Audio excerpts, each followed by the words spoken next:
Hello दोस्तों, नमस्ते प्रणाम। मैं संगीता कश्यप अपने यूट्यूब चैनल में सभी दर्शकों का स्वागत करती हूँ। मैं एक विवाह गीत लेके आई हूँ दोस्तों। अगर गीत अच्छा लगे तो कमेंट करके जरूर बताना, लाइक करना, शेयर करना, मेरे चैनल को सब्सक्राइब करना और कमेंट करके जरूर बताना दोस्तों गीत आप लोगों को कैसा लगा। राम रसोइया बैठी भाभी सुहागिन, धाई नदी भाभी लागे जाई जी।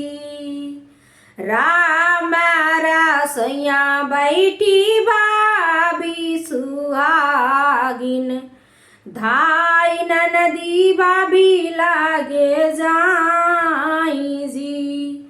हमारा बियाहवा तू ही ठानियो मोरे भाऊजी, छूटी जइया नई हर हमार जी। हमारा बियाहवा तू ही ठानियो मोरे भाऊजी, छूटी जइया नई हर हमार जी। एक बात तुहा से बताई मोरी भौजी, सुनली हूँ बिनती हमार जी।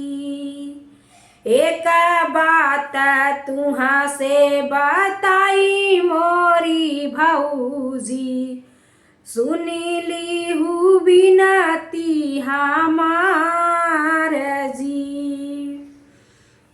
हमारे ससुररिया के दूरी डगरिया, भैया पठायो छठ मास जी। हमारे ससुररिया के दूरी डगरिया, भैया पठायो छठ मास जी। अवध नगरिया के दूरी डगरिया, भैया पठायो छठ मास जी। एतानी बचन सुनी भाभी सुहागिन, नयन ललित होई जाय जी। एतानी बचन सुनी भाभी सुहागिन, नयन ललित होई जाई जी। सवना भादौआ के बढ़ल नदिया, नहीं जइहे स्वामी हमार जी। सवना भादौआ के बढ़ली नदिया, नहीं जइहे स्वामी हमार जी। एतानी बचन सुनी बेटी दुलारी, नयन डूरी लगे आंसू जी। एतानी बचन सुनी बेटी दुलारी, नयन डूरी लगे आंसू जी। भैया का मोरी भाभी मैया अभी अपना में केली है सुधिया हमार जी। भैया का मोरी मैया भाभी अपना में केली है सुधिया हमार जी।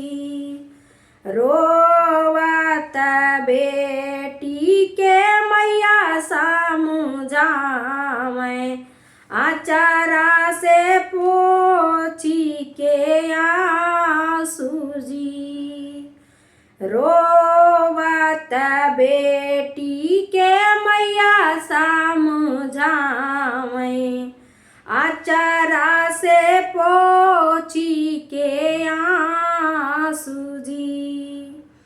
नौआ जे जई हैं बेटी बारी जे जई हैं भवना खबर ले आई जी। नौआ जे जई हैं बेटी बारी जे जई हैं बाबा ना खबर जे ले आई जी। रामा रसोइया बैठी भाभी सुहागिन धाई ननदी भाभी लागे जाई जी। रामा रसोइया बैठी भाभी सुहागिन धाई ननदी भाभी